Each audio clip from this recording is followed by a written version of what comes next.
En e-commerce, les pages de collection sont très importantes pour le SEO, parce que Google préférera toujours mettre en avant une page de collection plutôt qu'une page produit. Forcément, le but de Google, c'est d'apporter la meilleure réponse à l'internaute. Et comme une page de collection contient plusieurs produits, il y a plus de chances que le client trouve ce dont il a besoin. Donc dans cette vidéo, on va voir comment optimiser sa page catégorie pour cibler les requêtes importantes et arriver dans les premières positions sur Google.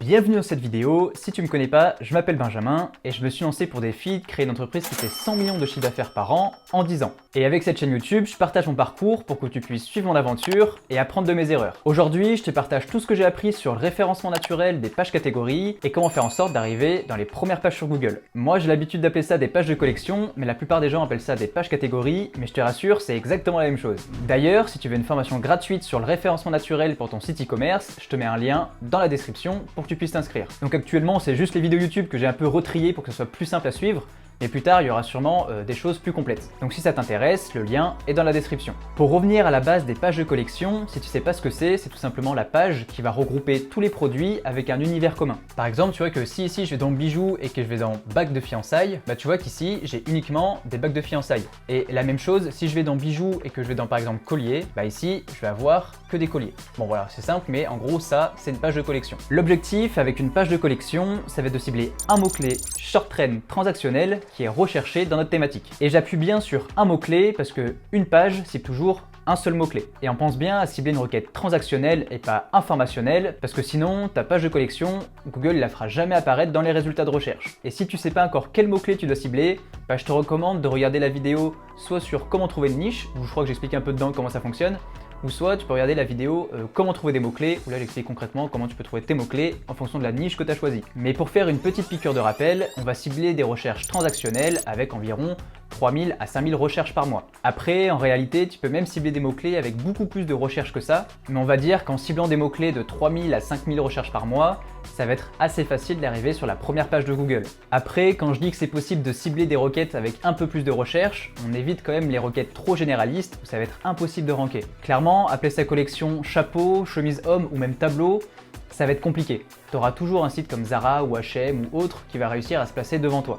Par contre, comme ton site il va être dans une thématique spécifique, par exemple on va dire les cow-boys, bah là ça va être possible d'appeler tes collections comme par exemple chapeau cow-boy, veste western homme ou tableau cow-boy. Bien sûr, tout ça, c'est en fonction des recherches transactionnelles que font les gens sur Google. Mais c'est juste pour préciser qu'il ne faut pas que ta collection s'appelle juste tableau, parce que c'est beaucoup trop généraliste. Après, tu peux très bien cibler des mots-clés avec 3000 recherches mensuelles, mais c'est à toi de voir si c'est rentable. Parce que créer une page de collection qui est pas très recherchée et qui va te faire gagner 10 € par mois, bah c'est pas le mieux à faire.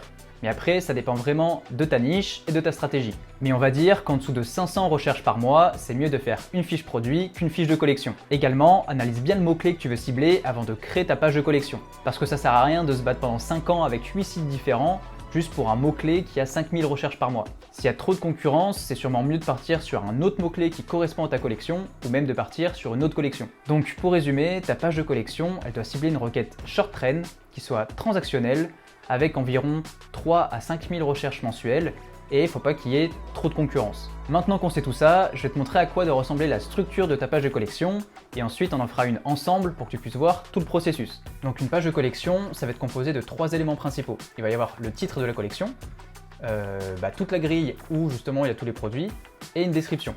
Après ici, comme beaucoup de choses en SEO, il n'y a pas de vérité générale. C'est-à-dire qu'il y a des gens qui vont te dire oui, la fiche de collection, il faut la mettre en haut avec un en lire plus, d'autres qui vont te dire qu'il faut la mettre en bas. Pareil pour la grille de produits, il y en a qui vont dire que c'est mieux de mettre le nom des produits en H2, d'autres en H3, d'autres que c'est mieux de le mettre en paragraphe. Enfin bref, il y a beaucoup de théories. Mais je vais quand même te présenter la mienne et t'expliquer pourquoi je fais comme ça. Donc déjà, là où tout le monde est d'accord, c'est que le nom de ta collection, ça doit être obligatoirement le mot-clé que tu essayes de cibler. Parce que peu importe le CMS que tu vas utiliser, le nom de ta collection, ça sera toujours le H1 de ta page. Donc si tu veux cibler le mot-clé chapeau cow-boy, le nom de ta collection, ça sera chapeau cow-boy. Ensuite, il y a 2 choses à comprendre. La première, c'est qu'il faut toujours respecter la structure SEO. Comme pour un article de blog, il faut toujours respecter la structure H1, H2, H3, etc. Parce que sur beaucoup de boutiques, je vois que le nom de la collection, c'est un H1 qui cible le mot-clé, donc ça c'est top.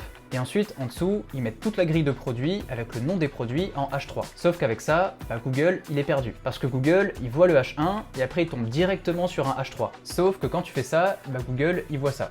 Ici, il voit ton H1, après après il voit tous tes produits en H3, et après il voit ta description en H2. Sauf que lui, à ce niveau-là, il est perdu. Bon après c'est pas une énorme erreur, mais c'est toujours une petite erreur. Également, une erreur qui se rapproche de ça, ça va être de mettre le nom de tes produits dans la grille en H2, et ensuite de mettre le titre de ta description de collection en H3. Là c'est pareil, vous allez perdre Google. Parce que par exemple, sur ce site, le titre de la collection il est en H1, donc ça c'est top. Le nom des produits il est en H2, donc là tu vois que ça se suit bien, H1, H2. Par contre, là où il y a une petite erreur, c'est que tu vois ici, les titres de sa description de collection, en fait, ils sont en H3. Tu vois qu'ici, là, qu'est-ce qu'une étagère murale de style industriel? Qu'est-ce qu'une étagère murale de style industriel? C'est du H3. Et donc, du coup, Google, tu vois, là, il te montre ce qu'il comprend. Il te montre que les H3 qui sont ici, en fait, c'est une sous-catégorie du dernier produit de la page. Parce que tu vois, le dernier produit, c'est étagère murale industrielle originale bouteille. Et en fait, Google comprend que tout ce texte-là, c'est une sous-partie de ce produit-là. Donc sur ta page de collection, et d'ailleurs sur toutes tes pages de ton site, il faut bien respecter cette structure SEO. Tu as ton H1, après directement après, il faut que ça soit un H2, après tu peux mettre un H3, mais il faut que ce H3 soit une sous-partie du H2, et pas que ton H3, en fait, ça soit normalement un H2. 2. Il faut comprendre ce que recherche la personne. Google est là pour donner la meilleure réponse à l'utilisateur. Donc si on vise une requête transactionnelle, comme on fait avec nos fiches de collection, Google, il veut voir des produits à acheter et il veut pas voir un article de blog. En fait, le texte qu'on va ajouter sur notre page de collection, c'est uniquement pour donner plus de contexte à Google et donc du coup qu'ils comprennent mieux de quoi la page parle. Et c'est pour ça qu'il faut comprendre la ligne de flottaison. La ligne de flottaison, c'est ce que peut voir l'utilisateur quand il arrive sur une page sans scroller. Par exemple, si j'arrive sur ce site, ce qu'on voit là actuellement, c'est la ligne de flottaison. Et quand je vais scroller, tout ça, c'est ce qui va être en dessous de la ligne de flottaison. Et pour Google, la ligne de flottaison, c'est quand même important. Parce que si la personne, elle cherche à acheter un produit et que votre ligne de flottaison, c'est que du texte, Google, il va pas vous mettre en avant. Parce que l'utilisateur, il va devoir scroller avant de pouvoir voir tous les produits. Et par exemple, tu vois que sur ce site, que la ligne de flottaison n'est pas bonne. Parce que là, je suis sur la collection eSurf, et tu vois que la première chose que je vois, c'est une énorme bannière en fait qui prend tout l'écran. Et crois-moi que mon écran, il est pourtant immense, donc c'est-à-dire que sur téléphone, je pense qu'il faut scroller pendant 10 minutes avant de voir les produits. Et tu vois par contre quand je vais scroller, là en dessous je vais voir justement tous les surfs électriques. Et en fait le simple fait de réduire cette bannière et de mettre les produits, tu vois, au moins qu'on voie les produits à partir d'ici, tu vois, je pense qu'ils gagneraient des places sur Google. Après je sais qu'il y en a aussi qui aiment bien mettre un petit texte descriptif juste pour donner du contexte à Google au-dessus de la collection. Ça c'est pas trop dérangeant parce que justement ça ajoute du contexte, mais on va dire que si votre texte il fait pas 10 pages, ça va pas casser la ligne de flottaison. Mais là, on voit que la bannière prend beaucoup plus de place que les produits. Sauf que le client, lui, ce qu'il veut, c'est les produits. Donc, à part mettre des petits trucs en haut qui cassent pas la ligne de flottaison, on essaye de pas mettre 40 000 trucs avant notre grille de produits. Donc du coup, pour revenir à la structure de notre page de collection, ici, on va avoir le titre de la collection en H1. Également, on peut rajouter un petit texte en dessous pour donner un peu plus de contexte, mais c'est pas obligatoire. Après, directement, on va avoir notre grille de produits avec le nom des produits en H2. Et ensuite, en dessous, on va avoir notre description avec pareil, ici, les titres en H2. Et donc, maintenant qu'on a notre structure, on va pouvoir rédiger notre description de collection. Et je sais que la première question qu'on va me poser, ça va être combien de mots je dois mettre dans ma description de collection. Et la réponse, c'est comme d'hab, ça dépend de ta niche et de tes concurrents. Mais après, la plupart du temps, on essaye quand même de faire minimum 800 mots. Après, comme souvent, plus ton texte sera grand, plus tu donneras du contexte à Google, et donc mieux ce sera. Mais le meilleur conseil, c'est de regarder ce que font les gens qui rankent sur ton mot-clé, de regarder ce qu'attend Google et de faire mieux.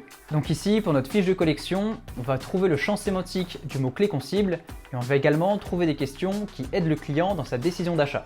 Donc pour faire un exemple rapide, si on veut créer une fiche de collection sur le mot-clé chapeau cowboy, on peut aller sur SEMrush, on tape chapeau cowboy et là on va regarder toutes les questions que les gens se posent. Donc tu vois ici dans questions, tu peux faire voir tous les keywords, voir tous les mots-clés. Et là, tu vois que je vais avoir une tonne de questions que les gens vont se poser à propos des chapeaux cow-boy. Sauf que tu vois que les questions ici, c'est comment faire un chapeau cow-boy, comment dessiner un chapeau de cow-boy, etc., etc. Sauf que tu vois, ça fait un peu bizarre de mettre des questions sur comment faire un chapeau cow-boy et comment dessiner un chapeau cow-boy sur une collection qui vend des chapeaux. Donc l'objectif, ça va être de trouver des questions qui aident le client dans sa décision d'achat. Donc là, j'ai par exemple trouvé les questions comment sont fabriqués les chapeaux de cow-boy, comment choisir son chapeau de cow-boy et les différents types de chapeaux de cow-boy. Après, pour trouver d'autres questions, on peut par exemple regarder les mots-clés qui sont les plus recherchés pour les chapeaux cow-boy. Donc là, par exemple, les mots-clés qui sont très recherchés, ça va être chapeau cow-boy rose, chapeau cow-boy femme, chapeau cow-boy homme. Et nous, ce qu'on peut faire, c'est de trouver des questions en rapport avec ça. Donc là, avec ces mots-clés, on peut par exemple trouver des questions comme comment porter un chapeau de cow-boy pour femme. Ou alors, également, comment les hommes doivent porter le chapeau de cow-boy. Et après, en plus d'un chapeau rose, il y avait également plein d'autres couleurs qui étaient recherchées. Il y avait par exemple chapeau blanc, chapeau noir, chapeau beige, etc. etc. Et donc du coup, on va pouvoir mettre une question du style qu'est-ce que la couleur de votre chapeau signifie? Et comme ça, à l'intérieur, on mettra toutes les couleurs de chapeau qui sont les plus recherchées en H3 et on donnera leur signification. Donc là, avec tous les mots-clés qu'on a trouvés, tu vois qu'on va pouvoir se faire une structure de page de collection qui va ressembler un peu à ça. Donc là, tu vois qu'on va voir tous nos H2 qui vont justement être en noir, et là tu as tous nos H3 qui sont en gris, et pour chacun de ces titres, ce qu'on va faire, c'est qu'on va écrire un petit paragraphe avec le champ sémantique, et en plus, on va aussi mettre des mots-clés en gras pour montrer à Google que ces mots sont importants. Donc là, je vais pas te faire toute la fiche de collection qui va faire 800 mots, mais je vais au moins te faire le premier paragraphe sur comment sont fabriqués les chapeaux de cow-boy pour que tu voies à quoi ça doit ressembler. Et du coup, voilà ce que ça donne pour le paragraphe, comment sont fabriqués les chapeaux de cow-boy. Les chapeaux de cow-boy sont généralement fabriqués à partir de feutre, lui-même réalisé à partir de poils de lapin ou de castor. Une fois agrégés, graissés et poncés au papier de verre, les poils deviennent ce qu'on appelle du feutre. Étant à la fois solide et léger, ce matériau est parfait pour être porté sur la tête et de ce fait créer des couvre-chefs. Pour donner la couleur au chapeau, les poils sont simplement teints dans la couleur voulue grâce à une poudre naturelle. Le chapeau est ensuite mis en forme à la vapeur sur un modèle de tête, puis durci sur une machine qui envoie de la gomme laque sur les bords. Il ne reste plus qu'à coudre une doublure à l'intérieur pour qu'un cow-boy puisse le porter sur la tête. Donc là, pour cette description de collection, il y a plusieurs choses importantes qu'il faut noter. Le premier, c'est que tous nos titres, donc tu vois, celui-là avec également tout cela, à chaque fois, à l'intérieur, il y a le mot chapeau cow-boy. Tu vois qu'ici, il y a chapeau cow-boy, là il y a chapeau cow-boy, et là il y a chapeau cow-boy, etc., etc. Là aussi il y a chapeau cow-boy. On a spammé le mot-clé chapeau cow-boy parce que c'est le mot qu'on va cibler. Après, comme d'habitude, si tu as des mots-clés avec la même intention de recherche, bah, tu peux très bien remplacer à chaque fois le mot chapeau cow-boy. Par exemple, le mot chapeau western, ça va être la même intention de recherche que les chapeaux cow-boy. Donc ici, tu peux très bien mettre comment choisir son chapeau western. Et la deuxième chose importante à noter, c'est que dans le paragraphe, on fait 3 choses. 1. On répond à la question. 2. On met du champ sémantique. Et 3. On va mettre des mots-clés importants en gras. Donc là, quand on pose la question comment sont fabriqués les chapeaux cow-boy, je réponds vraiment à la question et je mets pas simplement du texte pour mettre du texte. Ensuite, à l'intérieur du texte, je mets également plein de champs sémantiques. Donc il y a par exemple le mot chapeau cow-boy, le mot feutre, le mot couvre-chef, le mot porté sur la tête. Bah, tu vois, tous ces mots qui sont en relation avec justement les chapeaux cow-boy. Et ensuite, parmi ces mots qui font partie justement du champ sémantique, je vais en sélectionner quelques-uns et je vais les mettre en gras. Donc là, tu vois que j'ai mis chapeau cow-boy parce que c'est le mot-clé qu'on cible, du coup le fait de mettre en gras, ça donne encore plus d'importance à Google. Après, je mets également couvre-chef parce que c'est un synonyme de chapeau. Là, j'ai remis le chapeau et après en dessous, j'ai mis cow-boy puisse le porter sur sa tête. Comme ça, on a le mot cow-boy plus porter sur la tête. Souvent, c'est en relation avec le chapeau. Donc pour moi, ça va être des mots-clés qui vont être importants pour Google et du coup, il va mieux comprendre de quoi parle notre paragraphe. Et ensuite, il faut faire un paragraphe comme ça pour chaque H2 et chaque H3 qu'il y a dans le texte. Mais bon, comme je t'ai dit, je vais pas tous les faire parce que 800 mots, ça fait quand même beaucoup.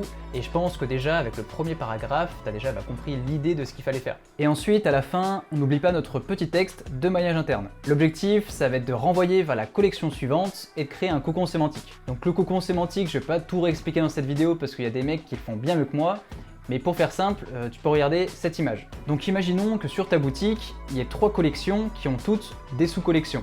On a par exemple la collection chapeau avec à l'intérieur les sous-catégories chapeau cow-boy, coiffe indienne et casquette western. Ensuite, on a la catégorie vêtements hommes western avec à l'intérieur des sous-collections chemise western homme, t-shirt western, pantalon cow-boy. Et ensuite, on a une troisième collection qui va être vêtements femmes western avec à l'intérieur les collections chemise country femme, robe country et t-shirt country.